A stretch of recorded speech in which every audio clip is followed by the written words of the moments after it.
10 Stoic Lessons that will immediately change your life. Stoicism philosophy.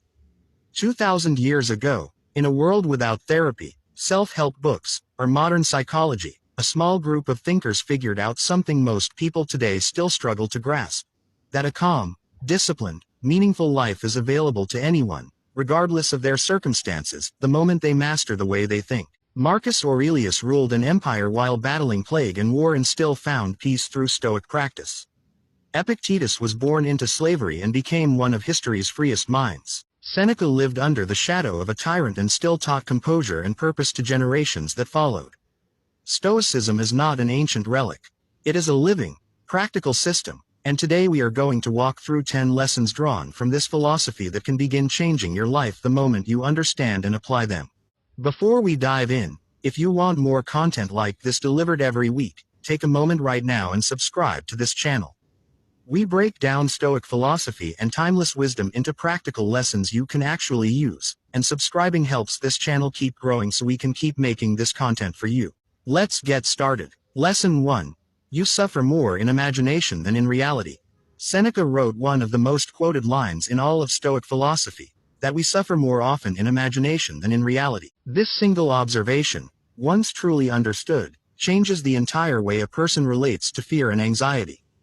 Most suffering does not come from what is actually happening in the present moment. It comes from the mind projecting forward into imagined futures, rehearsing worst-case scenarios, and treating those imagined possibilities as though they were already occurring. Consider how often anxiety arises not from a present crisis but from anticipation of something that has not yet happened and may never happen at all. A difficult conversation you haven't had yet, a financial setback that hasn't occurred, a rejection you haven't received.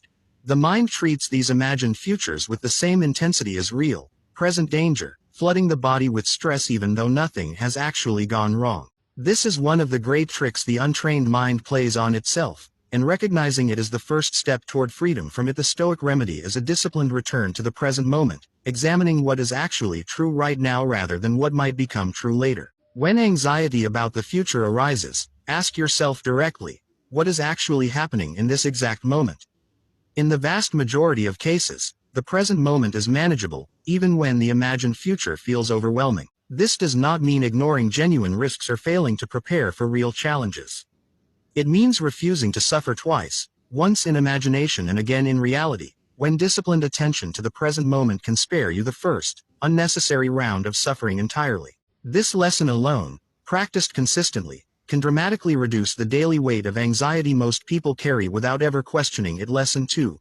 Other people's opinions are not your responsibility. Epictetus taught that one of the fastest paths to inner peace is fully accepting that you cannot control what other people think of you, and that attempting to do so is both exhausting and ultimately futile. So much of modern life is spent unconsciously managing other people's perceptions, curating an image, softening honest opinions, avoiding necessary confrontations, all in service of controlling something that was never actually within your power to control in the first place.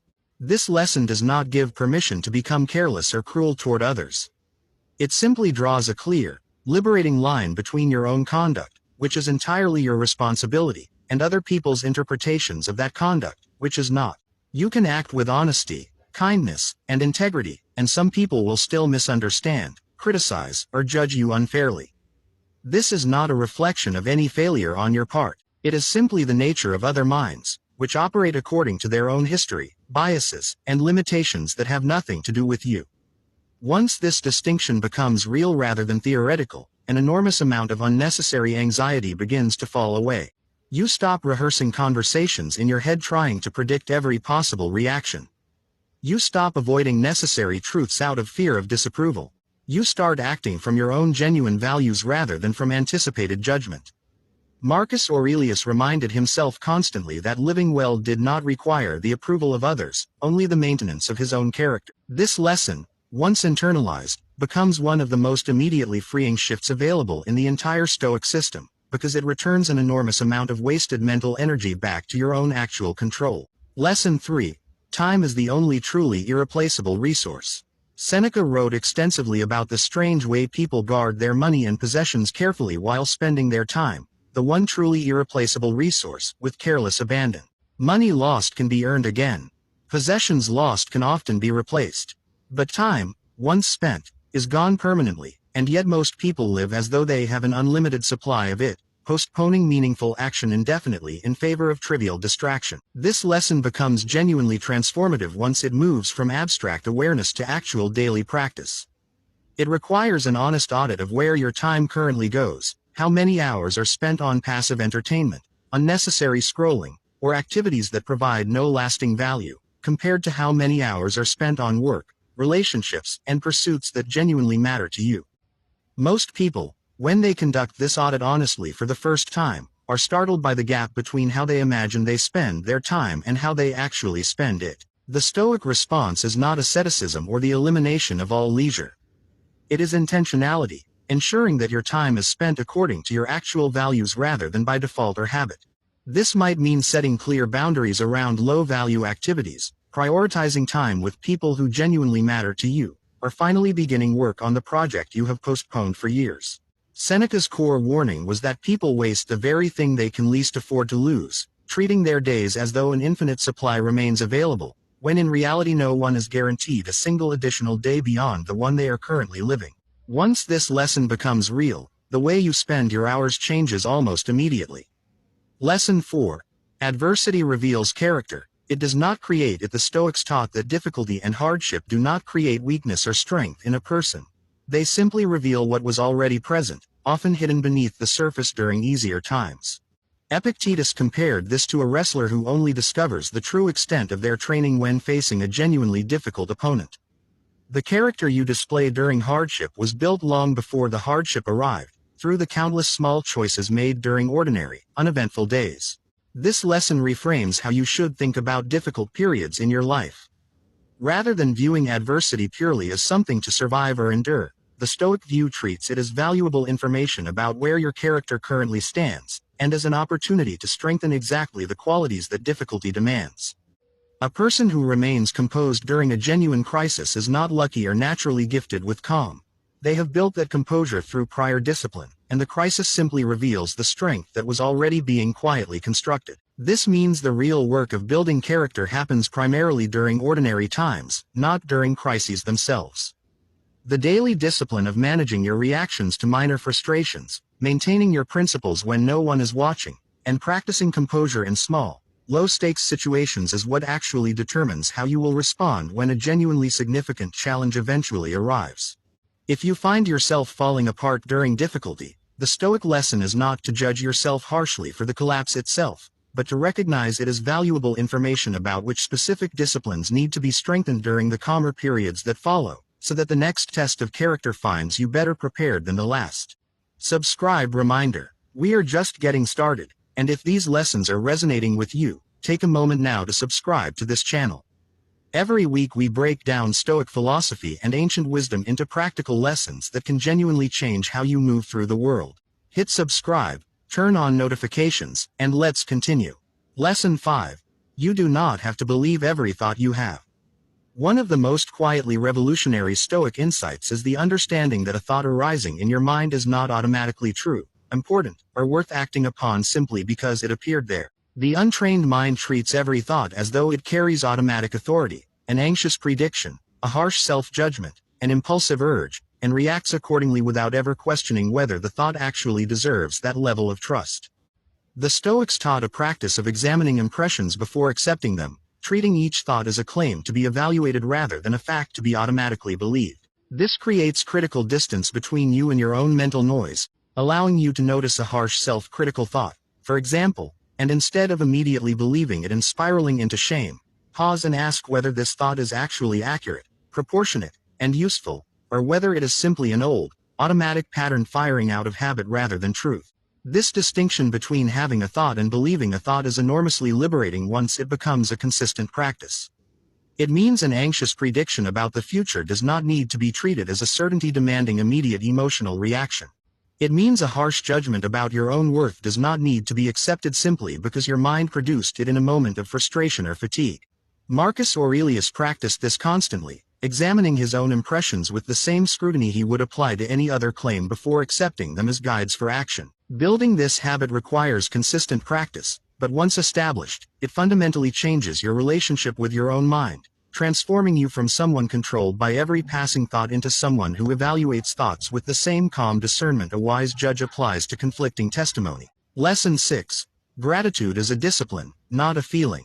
Modern culture often treats gratitude as a spontaneous emotional state, something you either happen to feel or don't, largely dependent on your current circumstances. The Stoics understood gratitude very differently, as a deliberate discipline that must be practiced consistently regardless of circumstance, precisely because circumstances alone rarely produce lasting gratitude on their own. Marcus Aurelius began each day reflecting on specific things he was grateful for, not because he necessarily felt spontaneously thankful in that moment, but because the deliberate practice itself shaped his perspective and priorities. This distinction matters enormously in daily life, because if gratitude is treated as a spontaneous feeling, most people will simply wait for circumstances to improve before experiencing it, postponing genuine appreciation indefinitely while chasing the next achievement or acquisition that they believe will finally produce lasting satisfaction. This pattern, the Stoics understood, never actually resolves itself through external accumulation, because the mind adapts quickly to any new circumstance and soon returns to its previous baseline, searching for the next thing to be dissatisfied about. The Stoic alternative is to practice gratitude as a deliberate daily discipline, specifically and concretely, rather than vaguely or occasionally.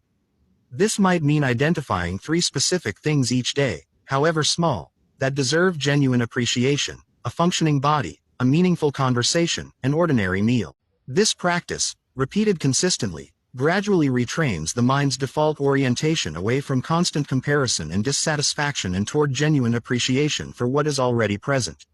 This shift does not require your circumstances to change at all. It requires only the consistent, deliberate practice of directing your attention toward what already exists rather than what remains absent, and this single discipline, practiced daily, produces a durable shift in overall life satisfaction that circumstantial change alone rarely achieves.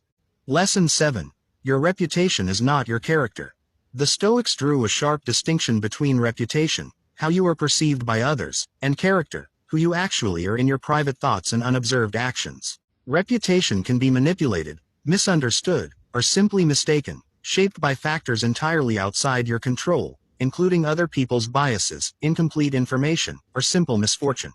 Character, by contrast, is built entirely through your own choices and remains genuinely yours regardless of how accurately or inaccurately others perceive it.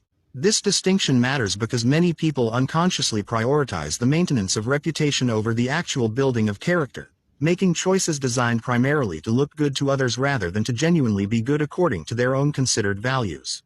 This creates a fragile, externally dependent sense of self, vulnerable to collapse the moment reputation is challenged or damaged through circumstances beyond your control: a false accusation, a misunderstanding, simple bad luck in how events unfold. The Stoic practice here involves consistently prioritizing the actual quality of your private choices over the public perception those choices generate. This means acting with the same integrity whether or not anyone is watching, making decisions based on what you genuinely believe is right rather than what would look best if observed, and finding your sense of self-worth in this consistent private integrity rather than in the more volatile, less controllable realm of public reputation. Marcus Aurelius wrote extensively about the emptiness of chasing posthumous fame or contemporary praise, understanding that both were ultimately outside his control and therefore poor foundations for a stable sense of identity.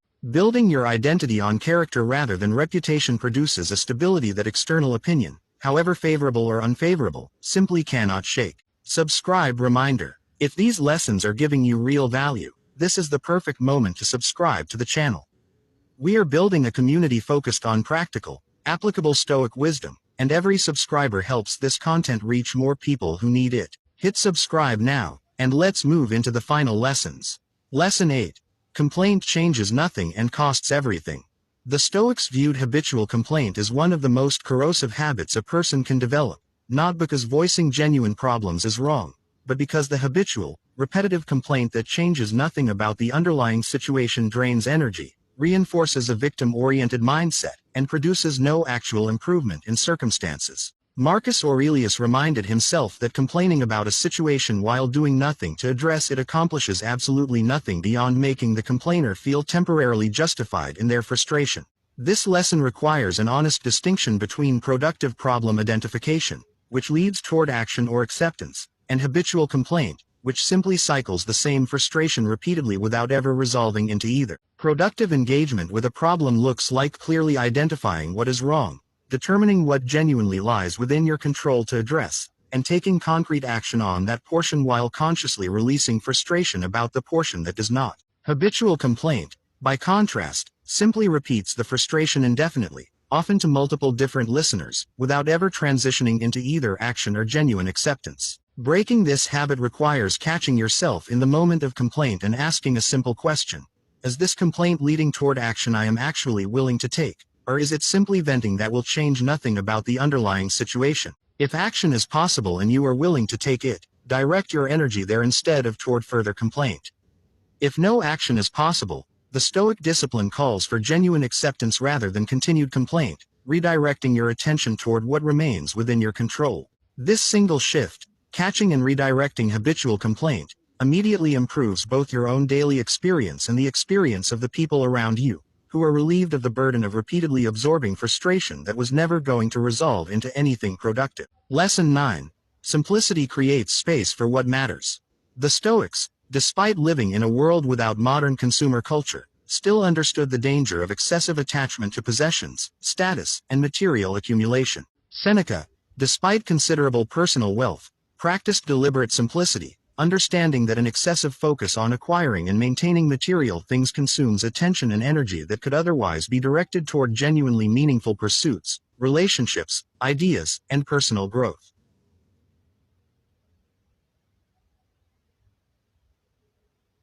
This lesson does not require poverty or the rejection of all material comfort.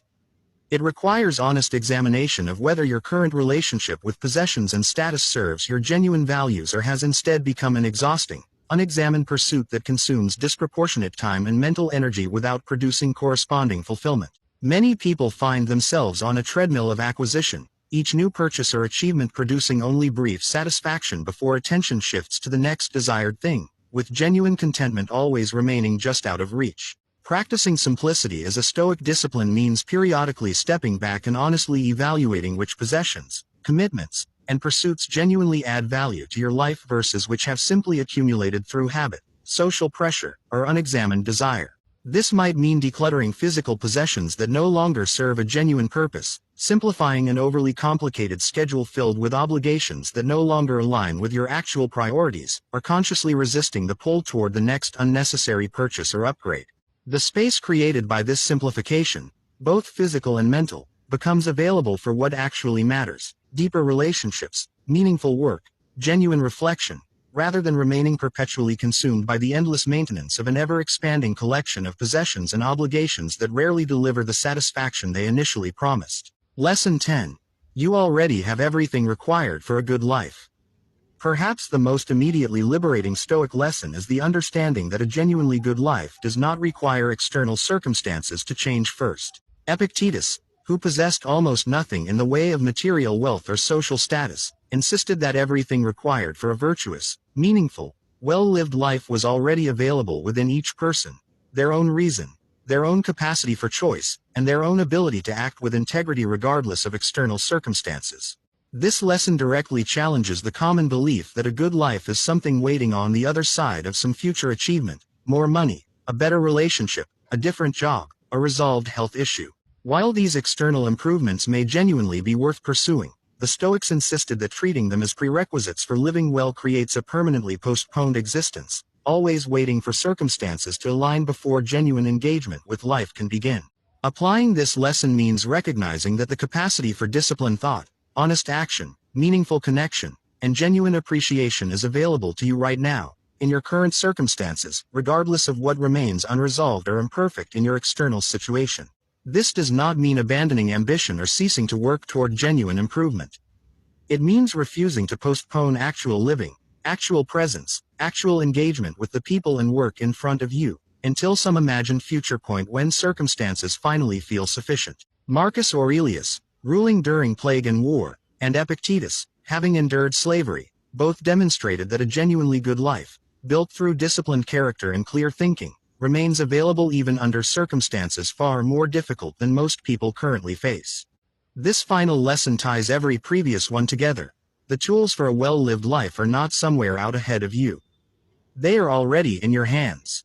Bringing it all together. These 10 lessons, drawn from a philosophy that has survived 2,000 years of continuous relevance, are not abstract academic ideas meant to be admired from a distance.